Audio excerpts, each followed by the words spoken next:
Hey everyone, welcome back to another zombies video. This is an up-to-date guide for speedrunning Liberty Falls, and it's way more in-depth than the first one I made. I put a ton of work into this video, so if you find it helpful, make sure to sub to the channel, drop a like on this video, and comment down below letting me know. And with all that being said, let's get right into it. Starting with our loadout, we're using the XM4, any melee weapon you prefer. I like nunchucks, the energy mine for your field upgrade, decoy for your tactical, and lastly C4 for your lethal.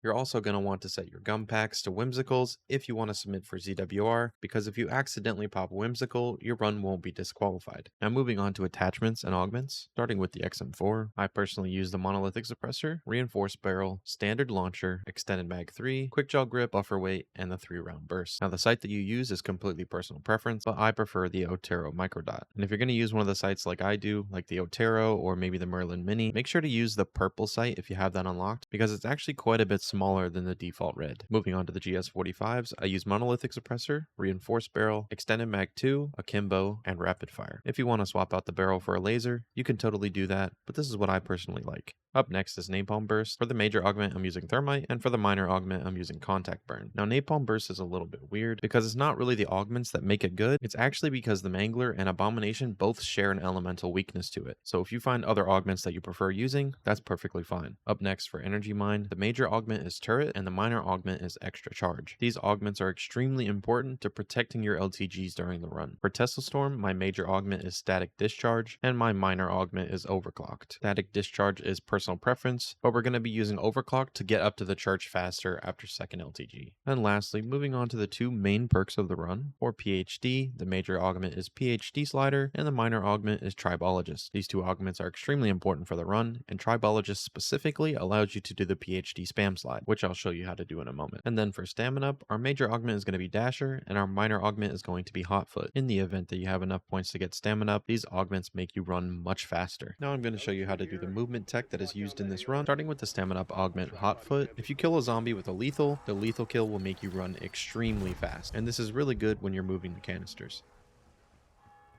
Now I'm going to show you how to do the PhD spam slide, but there's a few things you're going to want to change first. The most important thing is making sure you have a dedicated slide bind set. Now on the left, make sure it says slide and not crouch and slide. If it says crouch and slide, then you're on the wrong keybind. As you can see for me, I have my slide bind set to Z, but you set it to whatever you like. You also want to make sure to have sprint assist on. You can use tactical sprint assist if you like that, but I prefer it just on. Now to do the spam slide, you're going to want to hold down that slide bind, in this case Z, and then press W to move forward. As you can see, if I'm holding Z and W, then I continuously slide without having to let go. Now to make this the really fast spam sliding, you hold your slide and forward keys at the same time, and then spam click your sprint bind. And the last useful movement trick for this speedrun is can sliding. This is a very simple trick where you just drop the can, back up, slide forward, and pick it up. The timing may be a little weird when you first try to do it, but I promise with a little bit of practice, it's not hard. This trick saves a lot of time when you're taking the cans back up to the church. Now I know I've said a million times that if you're on controller, you can't spam slide. And well, I'm happy to tell you that this isn't true anymore. Thanks to a new strat that myself and Speedy found, you can now PhD spam slide on controller as well. Now it does require you to have a keyboard to hook up to your console or your PC, but even a super cheap $10 keyboard will work. As you can see on screen, you're going to set your slide to spacebar. Ignore the little warning that it gives you when you try to back out. And from there, it's basically exactly the same as the mouse and keyboard. In my demonstration, I have my keyboard on my desk, but everyone that I know who does this has been using it as a foot pedal. So you hold down that slide bind, and then you spam your left stick, and now all you guys on controller who watch my videos can do the spam slide just like me. Now the vending machine can be an insanely good part of the run, so if you're able to hit the vending machine every round without compromising time, you should do so. Here are a few examples of the things that you can get from the vending machine. You can get 100 point essence drops, which turns to 200 if you have a double points, salvage, ammo mods, a blue ether tool, and then the two holy grails of the vending machine, a PhD drop or a pack-a-punch crystal.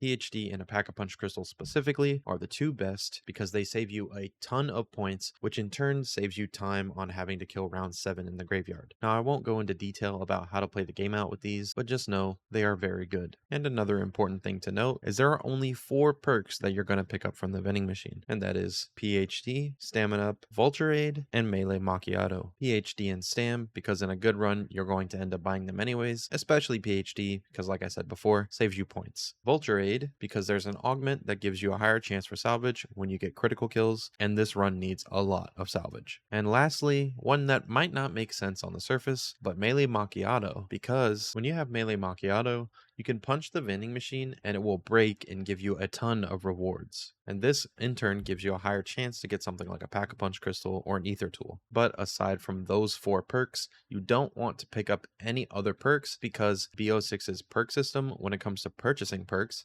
scales for every perk you have. This means if you pick up something that isn't useful, let's say Juggernog, then you are going to end up paying extra for PhD when you get no benefit from the first perk. Just before we get into the run, I want to stress the importance of newer speedrunners playing out as many games as they can. If you're a new player who is just trying to get a PB, there's no point in resetting for a perfect game. So again, I can't stress this enough. If you're a new speedrunner just learning this for the first time, this is more of a loose outline of what you should be doing when you start to improve. You should mainly be focusing on getting better and improving at the game rather than trying to get a perfect speedrun. Now jumping right into the run, we're going to hit the Rampage Inducer, and we're going to drop down to this bottom right corner and hit the double points. Now I've created a few images to help you gauge where this double points is. Obviously the double won't be that bright in the game, I've just made it look like that so it's easier to tell where you're looking. Now you're going to want to aim just above this bar in this left hand corner above the double. And if you're using the exact same XM4 build as me, then your bullet drop should hit about here. Now, if you're really good at hitting the double, you're going to instantly pick it up and then go kill the zombies the way I do. Make sure to keep an eye on the amount you've killed so you don't waste time looking for zombies that aren't there. There's only 6 in round 1. But if you don't feel very confident hitting your double points on the first try, you can just hold it until all the zombies get on top of the platform. It's a very minor time loss, but it's much easier for newer players. Now once we kill our 6th zombie, we're going to make our way over to the jet gun room and kill all the zombies inside. You want to really focus on critical kills for the first few rounds because it gives you extra points. Now before we move on, I'm going to quickly explain the drop cycle and what kind of drop cycle you want. And if you don't know what a drop cycle is, it's the order in which your power-up drops come from zombies. Now your ideal drop cycle for Liberty Falls is your initial double points from the water tower, then a bonus points during that first double, then another double points, and then an insta-kill. Now this does not mean that you have to have this drop cycle in order to play a game, but the one that matters the most is your second double points. Now I'll throw up a quick graphic on the screen to explain what a good double and a bad double is. If you get a double points that drops on round 2, in most cases you won't have enough points to complete the run in a timely manner. And in general, the same goes for a double points that drops on round 5. Since you only get 1 round of zombies to kill, most of the time you won't have enough points. Now your ideal double points drop is round 3 or 4. Preferably at the end of round 3 or the beginning of round 4. This makes it to where if you have round 5 zombies, then you get all of round 4 and a majority of round 5 in your double points, which gives you a lot of points. And Liberty is a very expensive map, so every point matters. Now back to the run, we're going to focus on finishing up round 2 while making sure to get critical kills for those points. As soon as you killed your last zombie on round 2, rush over to the GS45s, buy them off the wall, and head back to the vending machine. In almost all cases, round 3 and 4 should be played standing next to the vending machine. Now your ideal time to gather up salvage drops is during the round flip so you don't accidentally mess up any zombie spawns. But one of the most important reasons that you play around so close to the vending machine is not only so you can hit the vending machine like I just did, but so if you get a good drop, like this double points, it's really close to you, so you don't accidentally mess up the spawns having to run all the way out in the open to grab your drop. Now once you get to the end of round 4, as soon as you kill your last zombie, you're going to want to buy the store and go up to the bowling alley immediately. This is not only because the spawns are pretty good in the bowling alley, but it also helps you get up to PhD during the bug round much quicker. As you can see in this run, I have round 5 zombies, which is ideal, but you can play round 5 bugs if you got your double early. So if I got my double points at the beginning of round 3 and I used it for 3 and 4, then round 5 bugs wouldn't be that bad. And this is especially true if you have not gotten your insta-kill in your cycle yet before your bug round. Because this means when you get to round 6, your insta-kill has a chance of drop, and that will make killing the round 6 zombies insanely fast. I also hit the Mangler Head Easter egg with my underbarrel grenade launcher during the bug round just for that little bit of extra salvage, because once you get up the graveyard, you're gonna have to make sure you get 1250 before you leave. But assuming you had round 6 bugs, as soon as you end your round, you're gonna go straight up to the church as fast as you can, turn on the SDG machine, pack a bunch of GS45s, and go kill Dennis. Now if you show up at the graveyard on round 7, between 220 to 240, he will almost always be there. There are some small exceptions to that where he leaves too early, but those are really uncommon. Now my drop cycle in this run was insanely good, so this is a bit abnormal, but before leaving the graveyard, you want to have around 4,500 points or more. And once you end your round, making sure you have all your salvage, you're going to head to the shed, grab the first part for the jet gun, then use your salvage to buy your mangler cannon, and go grab the valve. After getting the valve, we're going to head down to the wire room, hitting this slide for a little extra speed boost, pulling out our mangler cannon, and shooting the door. Now I've put together this screenshot that shows where all 8 possible locations are for your dig spots. Now in any given game, you will only get 4 dig spots, but this just shows you where they can be. Now this might not seem super important to know, but I promise once you start playing enough, you will realize not knowing where these piles are can lose you a ton of time. Now as soon as you get your wires, jump through this window and make your way towards the bowling alley. Practicing your sliding really helps for this section because there's a lot of tight turns. Now this next trick might take a little bit of practice to get consistently, but we're going to use this lethal trick to be able to use our guns during the valve step.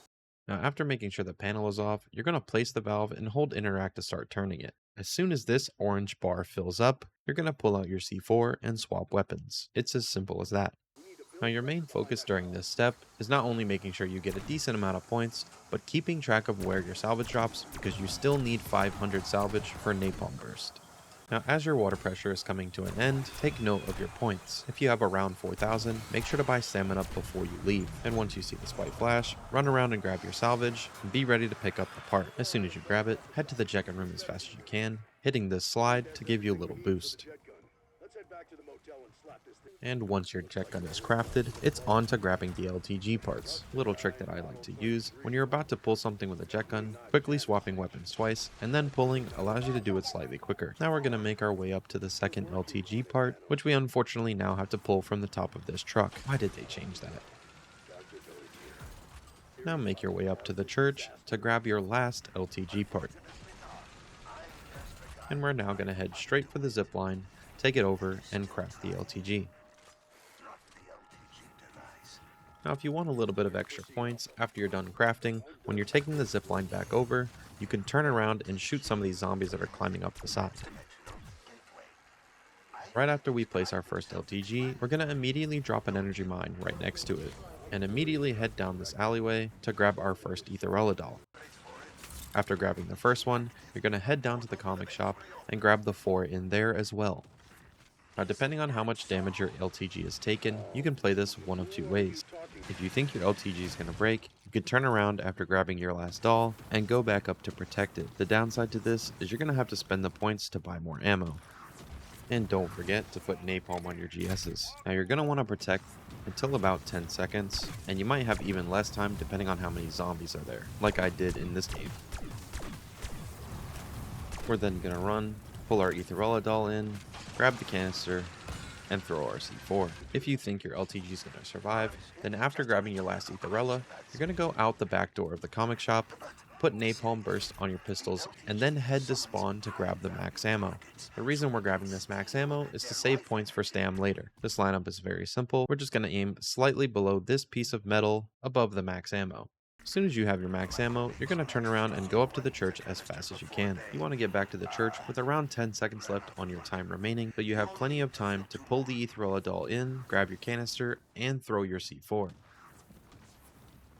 Like I said before, pulling your Etherella doll in, LTG is weakening. Clear the bastards off it. grabbing your canister, Who's gonna survive? and then throwing your C4. Now the C4 lineup is fairly simple. Just make sure your crosshair is somewhere in this area, and then jump and throw your C4 at the same time. Now something important to note when it comes to the Abomination HVT, you will kill him differently depending on whether he spawns first or second. So I'll quickly show you the best way to kill the Mangler, which is the same no matter where he spawns, and then I'll show you how to kill the Abom on first and second. Now, the way you're going to kill the Mangler is by shooting at the end of his cannon arm. Hitting this repeatedly will eventually break the arm and make him sprint at you. Now once you've broken his arm, you're going to can slide towards the trap, place your can down, and turn on the trap. Now instead of continuing to shoot him with GSs, we're going to use the right click of the jet gun to kill him. It is much faster. Now for a bomb first, we're going to break one head, then let him charge at us, making sure to stay at an angle so he doesn't run into the wall. And then he starts doing this little sprint. As soon as that sprint runs out, try to break a second head, and once you've done that, place your can down and turn on your trap. As soon as your trap is on, turn around and start doing a little bit of damage as he's running down, so you can quickly kill him as soon as he walks in the trap. And once you've killed your first HVT, we're going to can slide all the way up to the church, place the can, and grab our Strauss counter. Making our way outside, we're going to go to the right, climb up this wall, and grab our LTG. And now we're on the way to placing the LTG at the second spot.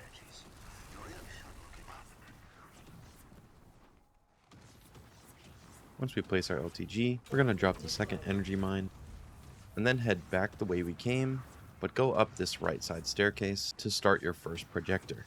I'm going to throw a quick key on the screen to show you how many times you should click the projector depending on which color you have. 1 click for red, 2 clicks for yellow, and 3 clicks for green. Now make sure you swap to Tesla Storm while you're clicking one of your projectors. It doesn't really matter which one it is. Light elemental particles. They'll neutralize the dark energy surrounding the canister. Once you make sure you have Tesla Storm equipped, you're going to hit this max power, and then grab this Aetherolidol outside bowling. Then take the zipline up to the bank roof, start opening the barrier to the last projector, turn around and shoot the nuke. This nuke will give you a little bit of extra protection for your LTG. Grab this Aetherella while setting your last projector. As soon as we drop down, we're going to go to the right and grab the final Aetherolidol from the corner of the motel. Now if you have time left over like I did, you can protect a little bit and then turn on the trap before your HVT spawn. This isn't required, but it saves a little bit of time. Now I'll show you the difference between Mangler and a bomb second. A Mangler second is exactly the same as first. We're going to break his arm, turn on the trap, grab our can, and then right click him with a jet gun. But if you have a bomb second, you're going to play it a little differently. You're going to break one head like before. Instead of leaving instantly, we're going to hit the open head twice, making sure not to break it. Now we're going to rush towards the trap, trying to stay close to this building on the right so he doesn't accidentally go behind the truck. Grab your can, break one head. If you haven't turned on trap already, do so, and then break the last head.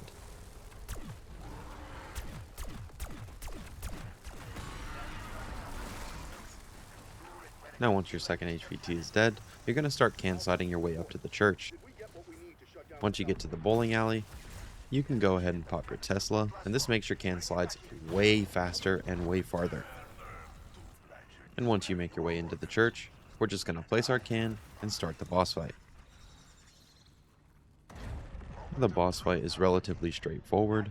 For the first 40 seconds or so, focus on killing zombies with your jet gun or using your PhD slides and GS-45s. Just make sure to be killing stuff. Once you reach roughly the 40 to 45 second mark, you can go ahead and pop your C4 to get the insta-kill. Once you pick up your insta, focus on killing the 2 Manglers and then killing zombies as they're spawning in. Now, as counterintuitive as this sounds, you can't kill them too quickly or you could end up soft-locking the boss fight. Now once your last Mangler spawns in, and you kill him, you're free to kill the rest of the zombies as fast as you can. You'll know the phase is over when this max armor pops up. Now the strategy for phase 2 changes up quite a bit because we're going to be doing the exact opposite of phase 1. We're going to try to not kill any zombies until the HVT Mangler spawns. But once he spawns in, we're going to use the jet gun right click to kill as many zombies as we can. Then run and pack a punch your jet gun, then kill some more zombies on the way to picking up your Aetherella. And once you pick up Aetherella, it's pretty straightforward. Just kill everything you see. When aiming at a boss, you're going to want to shake back and forth, because moving your lasers off and back onto a target will reset your damage tick. In simple terms, this just means shaking will give you higher DPS. Now you'll know that your phase 2 is over as soon as this max ammo pops up. Now at this point, as long as you ended your phase 2 in about a minute or so, you should be home free. All you have to do during the third phase is kill all the zombies you see, and one mangler that spawns, and then use Etherella to kill the Abomination boss.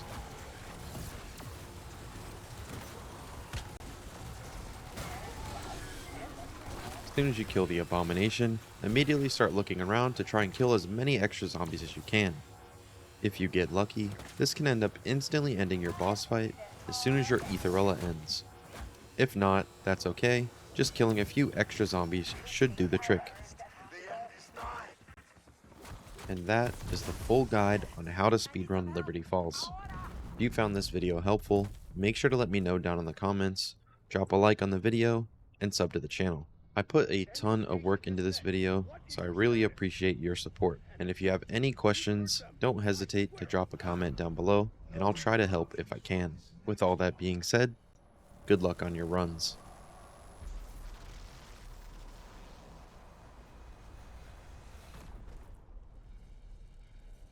Thank you, my friends, for volunteering to take my place here.